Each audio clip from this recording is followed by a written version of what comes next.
Sir Sarath Chowdary గారు, first of all we wish you on the occasion of Mahanadu మొదటి రోజు. కాసేపటి క్రితమే మొదటి రోజు కార్యక్రమాలు పూర్తయ్యాయి 6:20 ఈరోజు హైలైట్స్ కనుక చూస్తే లోకేష్ గారు సెంటర్ ఆఫ్ అట్రాక్షన్గా నిలిచారు. అఫ్కోర్స్ చంద్రబాబు నాయుడు గారి గురించి మనం ప్రత్యేకంగా చెప్పుకోవాల్సిన అవసరం లేదు, ఆయన రాష్ట్ర ముఖ్యమంత్రి, టీడీపీ అధ్యక్షుడు. ఇకపోతే ఈ మహానాడు ఎందుకు ఇంత అట్రాక్ట్ చేస్తోంది అక్రాస్ ఆల్ ద పొలిటికల్ ఫ్రాటర్నిటీస్ కూడా, మీ యొక్క పార్టీకి సంబంధించి కాకుండా నారా లోకేష్ గారిని అధికారికంగా పార్టీ వర్కింగ్ ప్రెసిడెంట్గా ప్రకటించాలని చెప్పేసి యునానిమస్గా టీడీపీలో ఉన్నటువంటి శ్రేణులంతా కోరుకుంటున్న నేపథ్యంలో ఆయనకు ఇది సరైనటువంటి వేదికగా ఆయన్ని అఫీషియల్గా ప్రకటిస్తారనేది. యాక్చువల్గా అయితే బయటకు కూడా కనబడుతుంది ఏంటంటే లోకేష్ గారు ఆల్రెడీ ఆ బాధ్యతలు నిర్వహిస్తున్నట్టుగానే అర్థమవుతుంది, క్లియర్గా క్రియాశీలకంగా ఉన్నారు.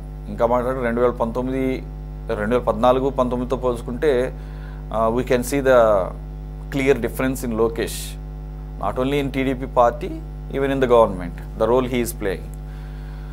సరే, అదొక ఎత్తు. ఈరోజు ఆయన ప్రసంగంలో ఏదైతే 6 శాసనాలు చేశారో భవిష్యత్తు అంటే ఇది మేము ఒకసారి క్లారిటీ ఉంటుంది, టీడీపీ పార్టీకి సంబంధించినటువంటి భవిష్యత్తుకు సంబంధించిన శాసనాలుగా భావించాలి. ఎందుకంటే దీని ముందు ఒక ఫెయిల్యూర్ ఇచ్చారు ఒక 2-3 డేస్ బ్యాక్ అనుకుంటా. ఎలాగైతే 6 గ్యారంటీలు రాష్ట్ర ప్రజల కోసం ప్రకటించారో ఎన్నికల సందర్భంగా, ఇప్పుడు దాన్ని అమలు చేసే కార్యక్రమం ఉన్నారో, పార్టీ పరంగా కూడా పార్టీ కార్యకర్తల కోసం ఒక 6 గ్యారంటీలు ఉంటాయి అన్నారు. మరి దానికి దీనికి ఏమన్నా సంబంధం ఉందా? ఇవి కూడా 6 శాసనాలు అంటున్నారు కాబట్టి. 2, దీని ద్వారా ఇది పార్టీకి అంతర్గతం అయితే ఓకే, దీని ద్వారా రాష్ట్రానికి ఏమైనా ఉపయోగపడేది ఏమైనా ఉందా? 3, ఆయన ఈరోజు చేసినటువంటి ప్రసంగం, ఆయన కొన్ని కీలక వ్యాఖ్యలు కూడా చేశారు.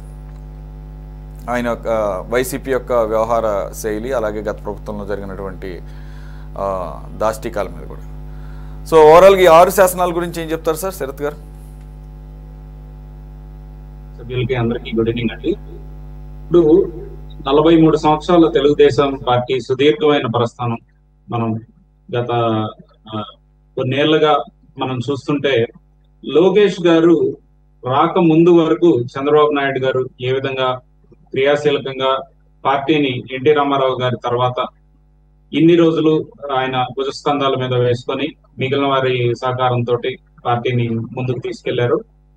గత 2-3 సంవత్సరాల నుంచి యోగలం పాదయాత్ర స్టార్ట్ చేసిన తర్వాత నుంచి లోకేష్ గారికి ఏ విధంగా పార్టీలో కంప్లీట్ గా అన్ని తానై నడిపిస్తూ ప్రతి విషయంలో ఆయన 1-2 సార్లు పెద్దలందరితోటి కూర్చొని చర్చించి నిర్ణయాలు ఏ విధంగా తీసుకుంటున్నారు, అదే కాకుండా పార్టీలో కొన్ని విప్లవాత్మకమైన మార్పులు ఏ విధంగా తీసుకొచ్చారు అంటే, సభ్యత నమోదు 1 కోటి మంది తెలుగుదేశం కార్యకర్తల్ని తీసుకొని రావడంలో లోకేష్ గారి కృషి చాలా మనందరం చూసాం.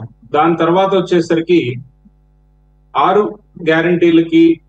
గ్యారంటీలు అనేది మనకి ఆంధ్రప్రదేశ్ ప్రభుత్వం తీసుకొచ్చింది. అదే విధంగా ఆధునికత ప్రపంచంలో ఇప్పుడు ప్రస్తుతం ఉన్న పరిస్థితుల దృష్ట్యా అందరి పరిపాలనా సారథ్యం కావచ్చు, లేదు అని అంటే అందరూ కొనుగోలు సామర్థ్యం, వీటన్నిటి దృష్ట్యా పెరిగిన జనాభా దృష్ట్యా ఒక తెలుగుదేశం పార్టీ అనే కాకుండా రాష్ట్రంలో ఉన్న ప్రతి తెలుగు వారికి, ముఖ్యంగా తెలుగుదేశం పార్టీ ఎప్పుడు కూడా ఏ విధంగా ఆలోచిస్తుంది అని అంటే, ఒక పార్టీ కార్యకర్త గురించి ఆలోచించే పార్టీ కాదు. తెలుగు వారు ఎక్కడున్నా సరే, ప్రపంచంలో ఉన్న తెలుగు వారు మొత్తం వారి అందరి కోసం తెలుగుదేశం పార్టీ ఎప్పుడు నుంచొని ఉంటది. ఇదివరకు అపోజిషన్ లో ఉన్నప్పుడు కూడా ఒక వరద ప్రభావిత ప్రాంతాల్లో ఇబ్బంది పడుతున్న వాళ్ళని కూడా స్పెషల్ ఫ్లైట్స్ తీసుకొని ఏ విధంగా ఇక్కడ సురక్షితంగా ఆంధ్రప్రదేశ్, తెలంగాణ రాష్ట్రానికి తీసుకొచ్చాం అనేది మనం చూసాం. ఆ విధంగా తీసుకున్నట్లయితే ఇప్పుడు ప్రతి ఒక్కరికి ఆల్రెడీ మేము ఇచ్చిన గ్యారంటీస్ లో ఒక ప్రముఖమైన గ్యారంటీ ఏంటి అని అంటే 20 లక్షల ఉద్యోగాలు. ఆ 20 లక్షల ఉద్యోగాలని ఇక్కడ ఒక 6 పాయింట్ స్కీమ్ లో ఒకటి ఇవ్వగలం అనేది తీసుకున్నారు. అదే కాకుండా ఇప్పుడు మారుతున్న వాతావరణం దృష్ట్యా, లేదు అని అంటే రైతన్నలకి వాళ్ళకి ఏ విధంగా అయితే ఎక్కువ పంటలు మనం ఏకకాలంలో వేసి ఏ విధంగా దిగుబడి ఎక్కువ వచ్చేటట్లుగా చేసుకోవచ్చు, ఇంకా కొత్త కొత్త టెక్నాలజీస్ ఇప్పుడు బయట కంట్రీస్ అన్ని సింగపూర్ గాని, చైనా గాని, జపాన్ ఇవన్నీ కొన్ని అత్యాధునికమైన పరిస్థితుల్లో ఉన్నాయి. కొన్ని వాళ్ళ దగ్గర నుంచి కూడా మనం ఇంపోర్ట్ చేసుకొని కొన్ని ఏ విధంగా రైతన్నకి మంచి జరిగేటట్లుగా చేయొచ్చు అని అన్నదాత అనేది ఇంకొక 6 రెండోది. అది మూడోది వచ్చేసరికి స్త్రీ శక్తి. ఆ స్త్రీ శక్తి అంటే ఉన్న మహిళల్ని ఏ విధంగా రాజకీయాల్లో కావచ్చు, లేదు అంటే ఉద్యోగం ఉపాధి లేదు అని అంటే వాళ్ళు స్వయం ప్రతిపత్తిగా ముందుకెళ్ళి అన్నిట్లో మంచి పేరు సాధించే విధంగా ఏ విధంగా వాళ్ళకు ప్రోత్సాహాలు ఇవ్వచ్చు అనే దాని మీద స్త్రీ శక్తి అనేది ఒకటి తీసుకొని రావడం జరిగింది. ఇదే కాకుండా ఒక P4 కాన్సెప్ట్ లో అనుసంధానం చేసుకునేటట్లుగా ఇంకొక 4th పాయింట్ ఏంటి అని అంటే పేదరికం లేని సమాజం అనే కాన్సెప్ట్ లో ప్రతి ఒక్కరిని ఏ విధంగా మనం ఆదుకోవచ్చు, వాళ్ళకన్నా ప్రస్తుతం ఉన్న దైనిక స్థితి కావచ్చు, పేదరికం కావచ్చు నిర్మూలించి వాళ్ళని ఒక మిడిల్ క్లాస్ లేదా అప్పర్ మిడిల్ క్లాస్ ఎలా చేయొచ్చు అనే దాంట్లో భాగంగా ఇది పేదరిక అనే కాన్సెప్ట్ తీసుకొని రావడం జరిగింది. ఇక లాస్ట్ కాన్సెప్ట్ వచ్చేసరికి కార్యకర్తే అధినాయకుడు అనే కాన్సెప్ట్.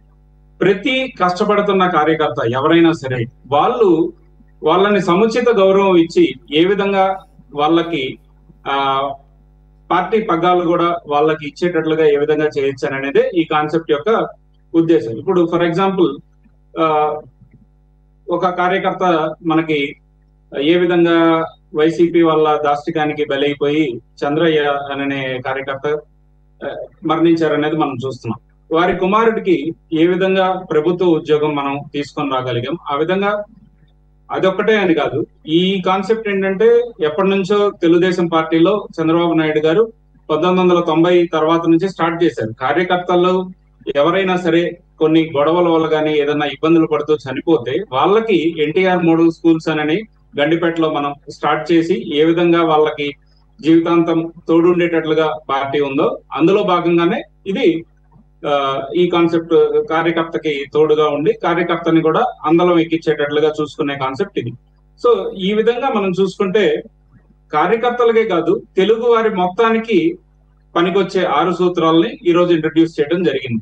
వీటితో పాటుగా లోకేష్ గారు ఎంత ఏబుల్ అడ్మినిస్ట్రేటర్ గా ఒక మంచి పరిపాలకుడుగా రూపాంతరం చెందాడు గత కొన్ని సంవత్సరాలుగా అనేది మినీ మహానాడుల్లో అన్ని చోట్ల కూడా అందరూ ప్రతిపాదనలు పంపడం జరిగింది.